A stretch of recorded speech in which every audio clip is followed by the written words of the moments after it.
ভাতের বদলে আর কোন খাবার খাবেন যাতে ভরবে, পেট বাড়বে না, মেদ, পুষ্টি হবে বেশ? মোটা হয়ে যাওয়ার ভয়ে অনেকেই ভাত এড়িয়ে চলতে চান। কিন্তু আর কোনো খাবার আছে যা ভাতের বদলে খাওয়া যায়?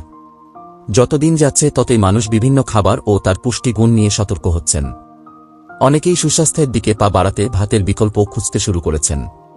বাঙালির খাবারের তালিকায় এতদিন মূলত ভাত থাকলেও অনেকেই মোটা হয়ে যাওয়ার ভয়ে তা থেকে মুখ ফেরাচ্ছেন। তাছাড়া ডায়াবেটিক রোগীদের জন্য ভাত খাওয়ার মাপামাপির ব্যাপার থাকে। ফলে স্বাভাবিকভাবেই প্রশ্ন, ভাতের বিকল্প কি হতে পারে? নিচে ভাতের বিকল্প খাবারগুলো একে একে তুলে ধরা হলো। তালিকার প্রথমেই আছে কিনোয়া। কিনোয়া অত্যন্ত পুষ্টিকর। কিনোয়া সুপারফুড বলে পরিচিত। ফুল গাছের বীজ আসলে কিনোয়া। এটা গ্লুটেন ফ্রি। এতে কার্বোহাইড্রেটের পাশাপাশি প্রোটিনও আছে প্রচুর। এটায় যথেষ্ট পরিমাণ ফাইবার ও অ্যামাইনো অ্যাসিড আছে। ফলে এটা ভাতের চেয়েও পুষ্টিগুণে অনেক এগিয়ে। তালিকার দ্বিতীয়তে আছে কলিফ্লাওয়ার রাইস। আসলে এর নাম ফুলকপি রাইস হলেও এটা কোনো ভাতও নয়। কাঁচা ফুলকপি গুঁড়ো করে তাতে লবণ, রসুন, আদা গুঁড়া ও অন্যান্য জিনিস দিয়ে অল্প তেলে রান্না করে নেওয়া।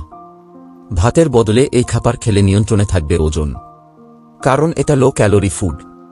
তালিকার তৃতীয়তে আছে বার্লি। আগে জ্বর হলে লোকে বার্লির পানি খেত। সেই বার্লি ভাতের বদলে খাওয়ার কথা হচ্ছে। কারণ হল তার পুষ্টিগুণ। ফাইবার, অ্যান্টিঅক্সিডেন্ট পরিপূর্ণ বার্লিতে রয়েছে সেলেনিয়াম, ম্যাঙ্গানিজ। এটি এক ধরনের শস্যদানা। ভাতের মধ্যেই বার্লি সেদ্ধ করে খাওয়া যায়। তালিকার চতুর্থতে আছে ব্রাউন রাইস। স্বাস্থ্য সচেতন মানুষ এখন ভাতের বদলে ব্রাউন রাইসের দিকেই ঝুঁকছেন। কারণের পুষ্টিগুণ। এতে প্রচুর ফাইবার রয়েছে।